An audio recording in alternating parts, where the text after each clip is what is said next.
देवाधिदेव भगवान महादेव शिव और जगत जननी मां जगदंबा के चरणों में नमन करते हुए शिव शक्ति धाम दासना से मैं यति नरसिंहानंद सरस्वती मोहनलाल गंज की 3 दिन पुरानी घटना आप सभी हिंदुओं को पता है। कपड़े फाड़ दिए थे, एक मेरी बेटी के, मेरी बच्ची के जिहादियों ने कपड़े फाड़ दिए थे। उसके भाइयों को पता चली, उसके भाई लड़ने गए, झगड़ा हुआ, जिहादी मारा गया। दोनों भाई गए, एक का नाम है गोलू, एक का नाम है गुड्डू। दोनों भाई गए, अपने आप गए, आत्मसमर्पण किया और ये बताया कि ऐसा ऐसा हो रहा था, तब हमें झगड़ा हुआ, ये मर गया। खुद गए, आत्मसमर्पण किया। लेकिन पुलिस ने उन दोनों भाइयों को जेल भेजा, फिर उनकी मां को भी जेल भेजा और उस बेटी को जिसके कपड़े फाड़ दिए थे उसको भी जेल भेज दिया। कितनी बुरी दुर्गति हिंदुओं तुम्हारी हो गई है, जरा ध्यान तो दो। कितनी बुरी दुर्गति तुम्हारी हो गई है। अगर बेटियां मान जाती हैं तो सूटकेसों में उनकी लाश मिलती है, या जमीन में कहीं गड़ी हुई मिलती है, या मंडियों में बेच दी जाती है। नहीं मानती है तो निकिता तोमर की तरह गोली मार दी जाती है।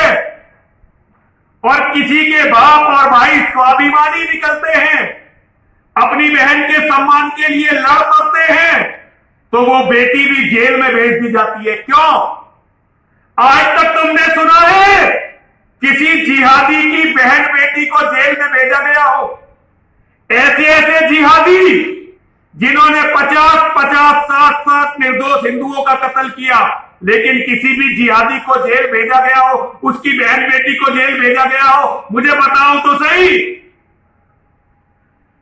दिल्ली में दंगा हुआ, दंगा क्या, हिंदुओं का नरसंहार हुआ। मुसलमान औरतों ने डिप्टी कमिश्नर को पीटा, डीसीपी को, एसीपी को पीटा, थानेदार को पीटा, हेड कांस्टेबल को जान से मार दिया। एक भी मुसलमान औरत गिरफ्तार नहीं हुई। अरे समझो हिंदुओं, उनकी लॉबिंग है, वो सारे लोग एक साथ हैं। तुम्हारे लिए ना कोई लड़ने वाला है, ना तुम्हारे लिए कोई बोलने वाला है। तुम बचोगे कैसे? और ये समस्या केवल मोहनलाल गंज के गुड्डू की या गोलू की समस्या नहीं है, ये हर हिंदू के सामने आने वाली समस्या है।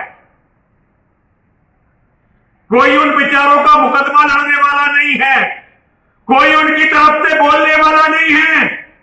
मुसलमान आतंकवादियों के लिए सारे मौलाना, सारे मुसलमान नेता और हिंदू भी मिलते हैं उनके साथ, क्योंकि ताकतवर के साथ सब लग जाते हैं, कमजोर के साथ कोई नहीं रहता। अरे हिंदुओं, पूरी दुनिया तुमने खो दी, अब ये जमीन का आखिरी टुकड़ा है तुम्हारे पास। इसमें भी तुम्हारी इतनी दुर्गति, तुम्हारी बहन बेटियों की दुर्गति। मैं पूछना चाहता हूं, क्या तुम्हारा कोई है भी या नहीं है? कोई संगठन है हिंदुओं का? कोई नेता है हिंदुओं का? कोई धर्माचार्य है हिंदुओं का? अगर है तो मुझे दिखाई दो। अरे उनके लिए बोलो, उनके लिए लड़ो और उन्हें बेचारे निर्दोष बच्चों को बचाओ।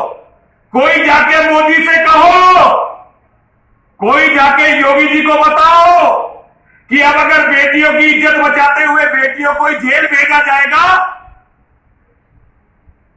जिस बेटी की इज्जत के लिए लड़ाई हुई उस बेटी को जेल भेज दिया गया, तो मोदी जी, योगी जी, अमित शाह जी, मुझे ये बताओ कैसे बेटियां बचाई जाएंगी और कैसे बेटियां पढ़ाई जाएंगी? मेरी समझ में कुछ नहीं आ रहा, समझ में नहीं आ रहा कि कहां जाए कहां ना जाए। ऐसा कोई जिला नहीं है, ऐसी कोई तहसील नहीं है, ऐसा कोई कस्बा नहीं है, कोई शहर नहीं है जहां ये वारदात ना हो रही हो।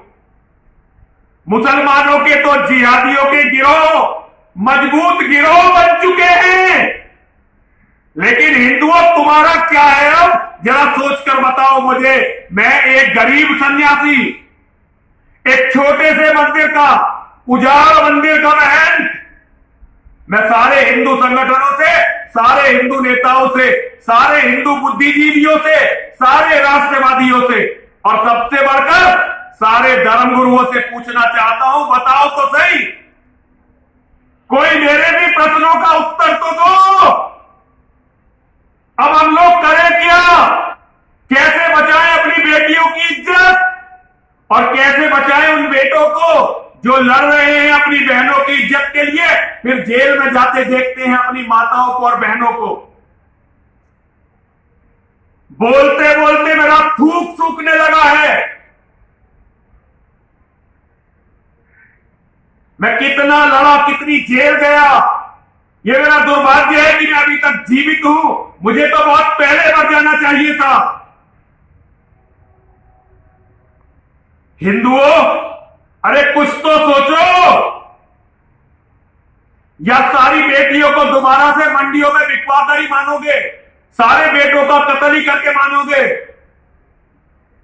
आज तुम दूसरों के लिए नहीं बोल रहे, दूसरों के लिए नहीं लड़ रहे, कल तुम्हारे लिए कौन लड़ेगा? कौन बोलेगा? कौन तुम्हारे बच्चों के लिए बोलेगा? कौन तुम्हारी बेटियों के लिए बोलेगा? बस यही कहना है। हर हर महादेव, हर हर महादेव, हर हर महादेव।